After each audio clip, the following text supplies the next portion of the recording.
दोस्तों नमस्कार। स्वागत है आपका स्टूडेंट्स जर्नी चैनल पर। आज हम लोग जानेंगे एनसीईआरटी हिस्ट्री कक्षा 8 के अध्याय 5, जिसमें 1857 की क्रांति एवं उसके बाद घटित होने वाली घटनाओं और उसमें भाग लेने वाले प्रमुख भारतीय नायकों के बारे में और उसके परीक्षा के दृष्टिकोण से जो महत्वपूर्ण प्रश्न होंगे उस पर भी हम लोग विस्तार से चर्चा करेंगे। 1857 का विद्रोह और उसके बाद जब जनता बगावत करती है, इस अध्याय का सार के रूप में अगर हम देखते हैं तो महत्वपूर्ण जो तथ्य हैं इस तरह से देख सकते हैं कि 1857 की जो क्रांति हुई थी आखिर हुई क्यों थी। तो इसका 1856 में अंग्रेजों ने पुरानी बंदूक जो ब्राउन बैस के स्थान पर एक नई एनफील्ड राइफल का प्रयोग करने का जो निर्णय लिया था, जिसके तहत कारतूस जो उसमें लगा हुआ था वो उसमें भरने से पहले मुंह से खींचना पड़ता था। और इस सिपाही थे उन सब के बीच में यह बात फैल गया कि इन कारतूसों में गाय और सूअर की चर्बी का प्रयोग किया जाता है। और चूंकि उस सेना में उसमें हिंदू और मुस्लिम दोनों धर्म के थे और उनके दोनों के धार्मिक भावनाएं आहत होने का पूरा पूरा संभावना था। और ये जो क्रांति का तत्कालिक कारण है इसके इसी रूप में देखा जा सकता है, क्योंकि इनकी जो अंग्रेजों की जो नीतियां थी यह तो बहुत दिनों से भारतीय जनता को, भारतीय जो नागरिक थे सभी को शोषण के कारण अंतर ही अंतर एक विद्रोह का ज्वालामुखी अंदर दबा हुआ था और एक चिंगारी की आवश्यकता थी। और उस चिंगारी के रूप में कार्य किया एक गाय और सूअर की चर्बी का प्रयोग करने वाला अफवाह। और यही चर्बी वाला कारतूस 1857 की क्रांति का तात्कालिक एवं प्रमुख कारण बन गया। 29 मार्च 1857 को मंगल पांडे नाम का एक सैनिक ने बैरकपुर में गाय की चर्बी मिले कारतूसों को मुंह से काटने से स्पष्ट मना कर दिया। फलस्वरूप उसे गिरफ्तार कर लिया गया और 8 अप्रैल 1857 को फांसी दे दी गई। और उस समय मंगल पांडे जो थे 34वीं बंगाल नेटिव इन्फेंट्री से संबंध रखते थे। इसकी सूचना जब अन्य क्षेत्रों में पहुंची तो सभी जगह विद्रोह की ज्वाला भड़कने लगी। और बिहार में भी, जो तत्कालीन बिहार था, वहाँ भी ये शुरुआत हुआ। और बिहार के विभिन्न क्षेत्रों में रांची से लेकर के पटना, मुजफ्फरपुर, आरा के क्षेत्रों में फैल गया। 10 मई 1857 के दिन मेरठ की पैदल टुकड़ी 20 NI से 1857 की क्रांति की शुरुआत की थी।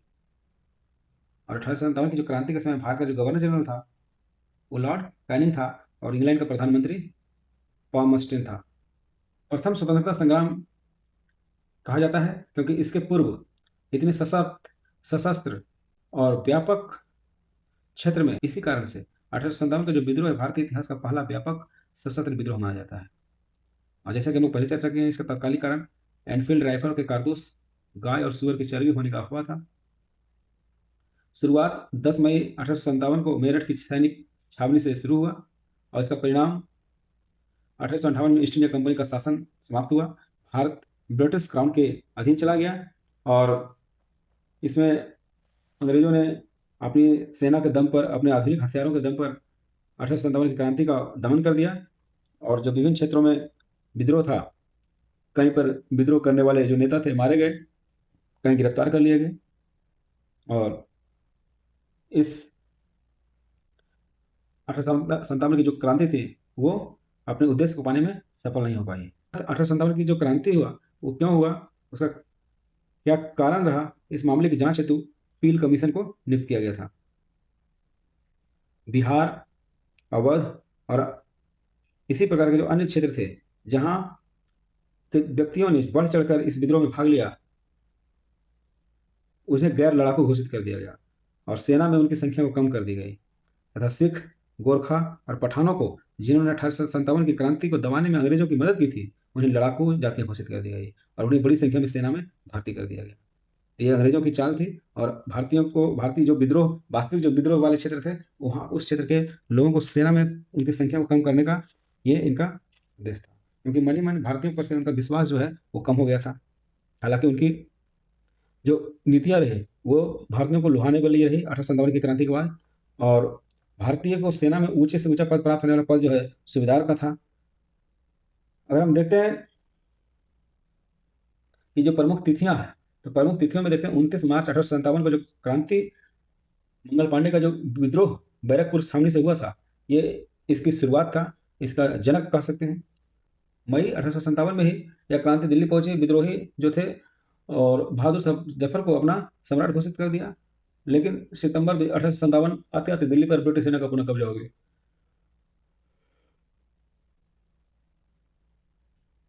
रानी लक्ष्मीबाई की जो है अंग्रेजों से लोहा लेते हुए शहीद हो गई। उनकी मृत्यु ग्वालियर में जून 1857 में हो गया। 1 नवंबर 1858 को महारानी विक्टोरिया ने घोषणा किया और भारत शासन अधिनियम लागू हो गया। तो ये महारानी विक्टोरिया की घोषणा के साथ ही भारत शासन अधिनियम लागू हो गया और जिसके कई बदलाव किए गए। भारतीय सेना में दिल्ली सबसे प्रमुख क्षेत्र था, क्योंकि दिल्ली का जो शासक था मुगल बादशाह बहादुर शाह जफर, उसी को विद्रोहियों ने अपना नेता चुन लिया था और उसका जो वक्त कहाँ था सैन्य नेतृत्व किया था। और विद्रोह की तिथि हुआ था 11 से 12 मई 1857। दिल्ली में भारतीय नेतृत्व किया बहादुर शाह जफर और बख्त खां 11-12 मई 1857 को।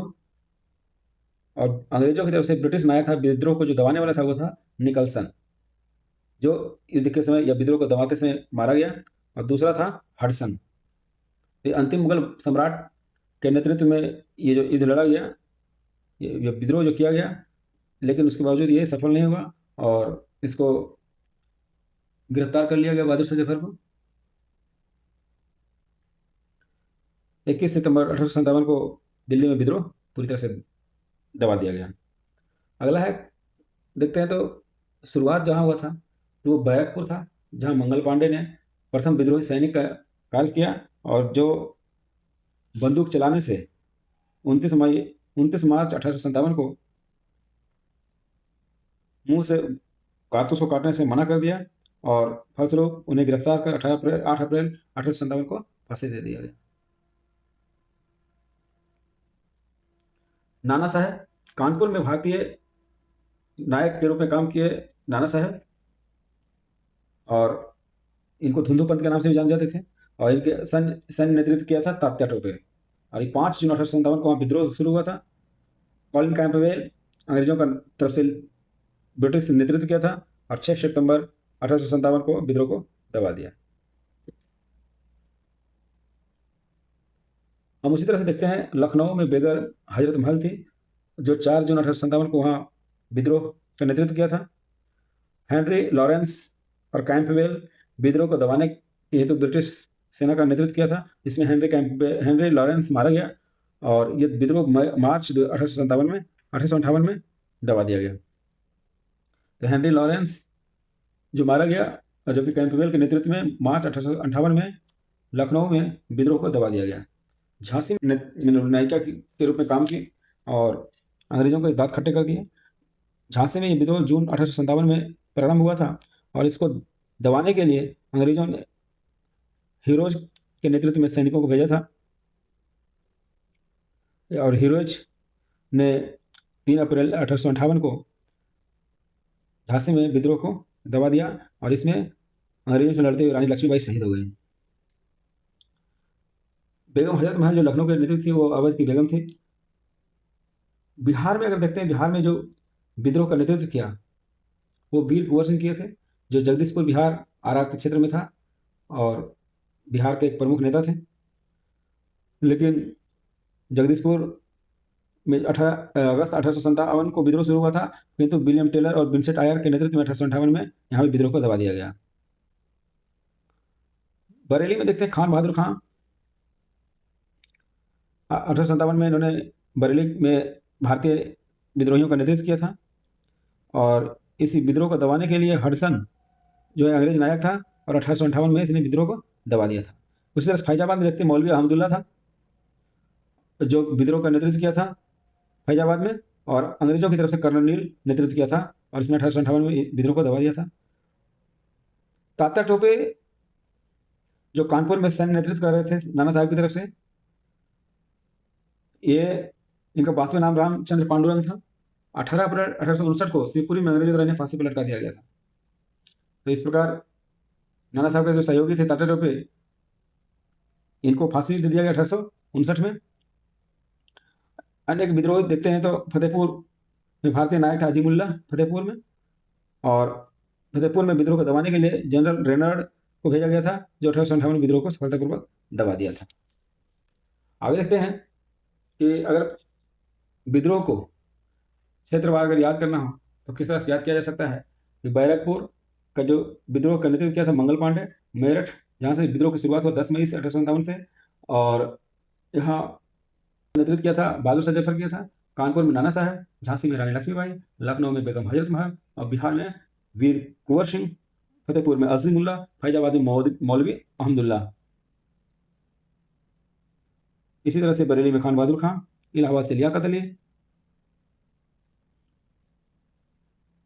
1857 का विद्रोह के बाद जो 1858 में महारानी की जो घोषणा हुआ और भारत शासन अधिनियम 1858 आया, उसके बाद क्या प्रशासनिक परिवर्तन हुए, तो पहला अगर देखा जा सकता है कि 1857 की क्रांति के बाद भारत शासन अधिनियम 1858 आने के बाद ईस्ट इंडिया कंपनी जो भारत पर शासन कर रही थी उसका शासन समाप्त कर दिया गया और भारत का शासन सीधे ब्रिटिश क्राउन के अधीन चला गया और ईस्ट इंडिया कंपनी का काम सिर्फ व्यापार करना देखने लगा।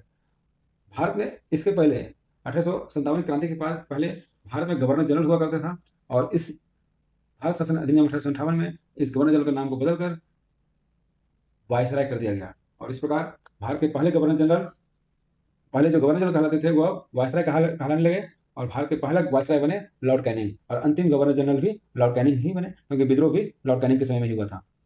महारानी की जो घोषणा हुआ 1 नवंबर 1858 को, एक महारानी विक्टोरिया की घोषणा हुआ कि धार्मिक स्वतंत्रता को राज्यों को हड़पने की नीति बंद कर दी जाएगी, क्योंकि विद्रोह का मूल कारण था कि धार्मिक स्वतंत्रता को अंग्रेजों के द्वारा प्रभावित किया जा रहा है और राज्यों को हड़पने की नीति विभिन्न तरीकों से किया जा रहा है। इसमें डलहौजी की डॉक्ट्रिन ऑफ लैप्स सबसे खतरनाक नीति था, तो इस नीति को भी घोषणा किया गया बदल देने का।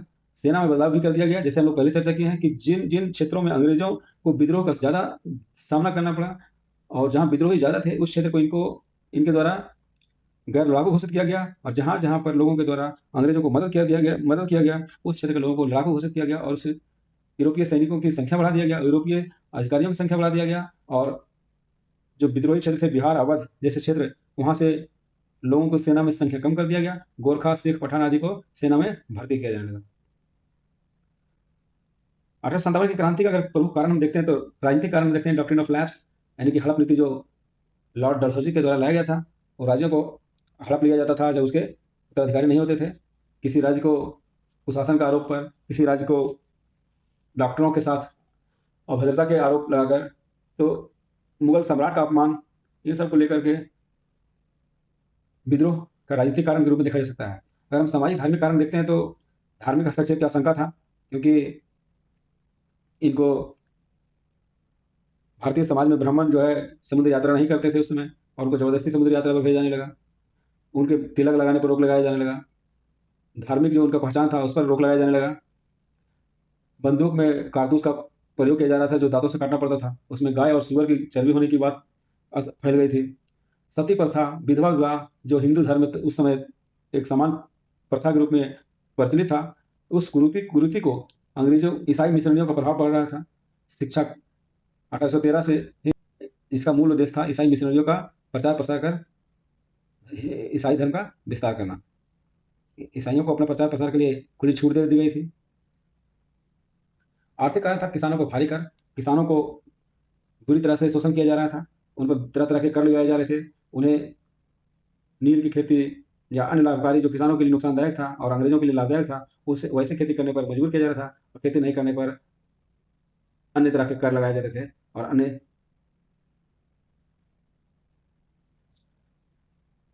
हस्तशिल्प उद्योग का विनाश कर दिया गया था, क्योंकि जो हस्तशिल्प भारत में भारतीय लोगों की यहाँ की अर्थव्यवस्था की रीढ़ था, अंग्रेजों की जो बनी बनाई उन्नत एवं टिकाऊ ये हस्तशिल्प उद्योग को नुकसान पहुंचाया। भूमि व्यवस्था में बदलाव किया गया, कई कारण थे, जमींदारी प्रथा, महलवाड़ी प्रथा, तो रैयतवाड़ी प्रथा, इस तरह कई प्रकार के प्रयोग किए गए और उनका मूल उद्देश्य था किसानों का आर्थिक शोषण। सैन्य विद्रोह, यह भी एक विद्रोह का प्रमुख कारण रहा। सैन्य कारण रॉयल एनफील्ड जो राइफल था उसके कारतूस में गाय और सुअर की चर्बी का फैलना, बातों को फैलना, वेतन व पदोन्नति में भेदभाव किया जा रहा था। भारतीय को सेना में ऊंचा से ऊंचा पद प्राप्त होने वाला पद सूबेदार था, उससे ज़्यादा ऊपर नहीं जा सकता था। विदेशी युद्धों में भेजा जाने लगा था, जैसा कि चर्चा किए थे, क्योंकि उस समय समुद्र यात्रा नहीं करना चाहते थे, लेकिन जबरदस्ती में युद्ध में भेजा जाता था। तो एक समुद्री यात्रा और युद्ध में जबरदस्ती भेजा जाना, ये भी एक कारण था। अगर हम प्रमुख तथ्य को देखते हैं परीक्षा के दृष्टिकोण से, तो 1857 का विद्रोह की शुरुआत कहाँ हुई थी? मेरठ, 10 मई 1857 को। 1857 के विद्रोह का तत्कालिक कारण क्या रहा? तो तत्कालिक कारण रॉयल इनफील्ड राइफल के चर्बी वाले कारतूस में गाय और सुअर के चर्बी का प्रयोग। मंगल पांडे विद्रोह के समय कहाँ तैनात थे? तो मंगल पांडे का संबंध जो है 34वीं जो बंगाल नेटिव इन्फेंट्री था, बैरकपुर छावनी, वहाँ तैनात थे। कानपुर में विद्रोह का नेतृत्व किसने किया? हम लोग विजय चर्चा किया, कानपुर में विद्रोह का नेतृत्व जो करने वाले थे वो नाना साहब थे। झांसी में विद्रोह का नेतृत्व किसने किया? तो झांसी में विद्रोह का नेतृत्व रानी लक्ष्मीबाई ने किया था, और अंग्रेजों को युद्ध में बहुत साहस के साथ युद्ध किया और वीर गति को प्राप्त की। बिहार में 1857 के विद्रोह का नेतृत्व किसने किया था? बिहार में 1857 क्रांति का नेतृत्व वीर कुंवर सिंह के द्वारा किया गया था, क्योंकि तत्कालीन बिहार के रोहिणी क्षेत्र से यह विद्रोह बिहार में शुरू हुआ था, और जल्द ही वहां से बढ़कर पटना दानापुर होते हुए वहां के विद्रोहियों ने आरा जाकर वीर कुंवर सिंह को अपना नेता घोषित कर दिया, और जगदीशपुर के जो जमींदार थे वीर कुंवर सिंह, और इसे सहर्ष स्वीकार कर लिया और विद्रोह का नेतृत्व किया। 1857 के विद्रोह को प्रथम स्वतंत्रता संग्राम किसने कहा था? वीर सावरकर। वीर सावरकर जो थे भारत के प्रथम स्वतंत्रता संग्राम, इस विद्रोह को कहने वाले भारतीय इतिहासकार एवं स्वतंत्रता सेनानी थे। इस विद्रोह को राष्ट्रीय विद्रोह किसने कहा था? तो इस विद्रोह को 1857 की क्रांति को राष्ट्रीय विद्रोह कहने वाला था डिजरायली, पहला ब्रिटिश या विदेशी नागरिक था जो 1857 की क्रांति को राष्ट्रीय विद्रोह कहा था। यह पूर्णतः सिपाही विद्रोह, 1857 की क्रांति के बारे में किसने कहा था कि यह पूर्णतः सिपाही विद्रोह है? तो सर जॉन लॉरेंस और सीले, सर जॉन लॉरेंस और सीले ने इस विद्रोह को पूर्णतः सिपाही विद्रोह कहा था। तो वहीं 1857 की क्रांति में का जो तत्कालीन कारण था, रॉयल इनफील्ड में कारतूस को चर्बी वाला जो सुअर और गाय का चर्बी का प्रयोग के कारण जो विद्रोह शुरू किया गया मंगल पांडे के द्वारा, इस कारण से जो अंग्रेज समर्थक जो इतिहासकार थे, वह अंग्रेजों के विरुद्ध हिंदू और मुसलमानों का षड्यंत्र बताया था। और ये अंग्रेजों के विरुद्ध हिंदू और मुसलमानों का षड्यंत्र किसने कहा था? जेम्स आउटरम और डब्ल्यू टेलर। ये दोनों इतिहासकार जो था, जेम्स आउटरम, डब्ल्यू टेलर, इस विद्रोह को अंग्रेजों के विरुद्ध हिंदू और मुसलमानों का षड्यंत्र कहा था। 1857 की क्रांति को बर्बरता तथा सभ्यता के बीच युद्ध किसने कहा था? टी.आर. होम्स। टी.आर. होम्स भी एक अंग्रेज था, और वो पूरी तरह से अंग्रेजी सत्ता का समर्थक था, इतिहासकार होते हुए भी, और इतना कुटिल था कि अंग्रेजों को सभ्यता, अंग्रेजी शासन जो था, जो शोषणकारी तत्व था, जो दमनकारी तत्व था, जो दूसरे देशों को उपनिवेश में आने वाला लोग था, उसे सभ्यता, और जो भारतीय विद्रोही अपने अधिकार के लिए, अपने देश के लिए, अपने क्षेत्र के लोगों के लिए विद्रोह किया था, उसे बर्बर कहा गया, और इसे कहने वाला था टी.आर. होम्स। अगर देखते हैं तो यह धर्मांधों का ईसाइयों के विरुद्ध युद्ध था। धर्मांधों का ईसाइयों के विरुद्ध युद्ध था, या ELER रीच था। इसका जो मत था वो जेम्स ऑटरम और डब्ल्यू टेलर से मिलता जुलता था। तो इस तरह से देखते हैं कि 1857 की क्रांति में एक बड़ा सा क्षेत्र भाग लिया था, बड़ा सा वर्ग भाग लिया था, और पूरे अंग्रेजी सत्ता के सिंहासन को डगमगा दिया था। किंतु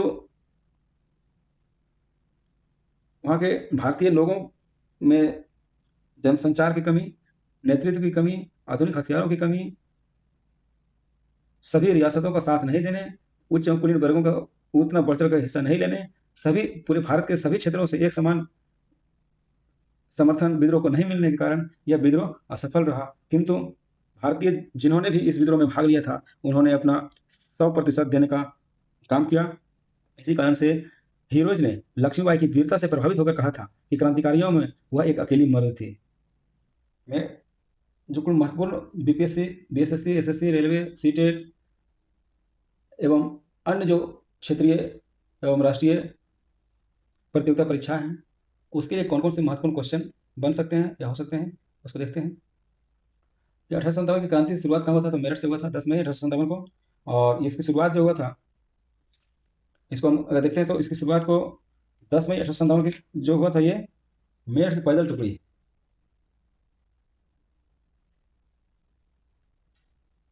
पैदल टुकड़ी थे। ये 20 NI से जुड़ा हुआ था।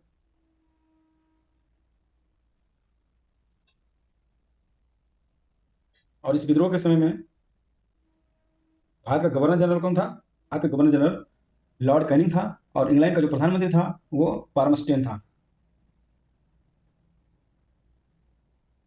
और ये पार्मस्टेन जो PM था वो किस पार्टी का था? लिबरल पार्टी का, लिबरल पार्टी का। चलिए अगला क्वेश्चन देखते हैं। 1857 के विद्रोह का तत्कालीन कारण क्या था?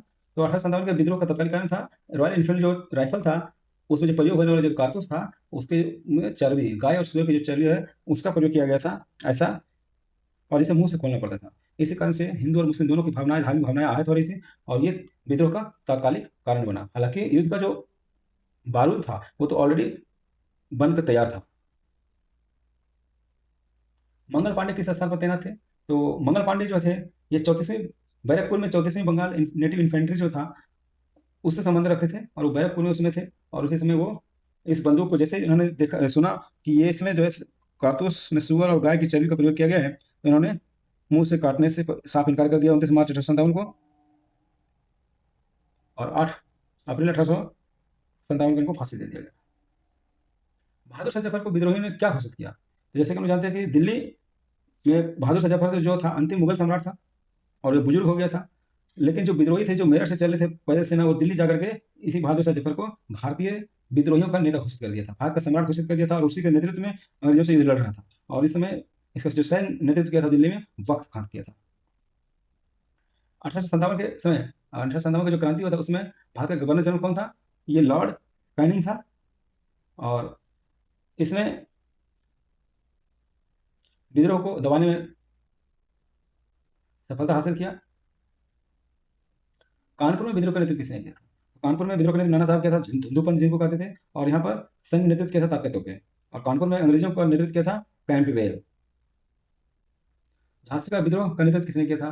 तो झांसी का विद्रोह का नेतृत्व जानते ही हैं, रानी लक्ष्मीबाई की थी। और यहाँ पर अंग्रेज जो था वो हीरोज था, और हीरोज को इतना कड़ा टक्कर दी थी कि इसको कहना पड़ा था कि उस समय क्रांतिकारियों में वह केवल अकेली मर्द थी। लखनऊ में विद्रोह का नेतृत्व किसने किया था? तो लखनऊ में बेगम हजरत महल नेतृत्व की थी 4 जून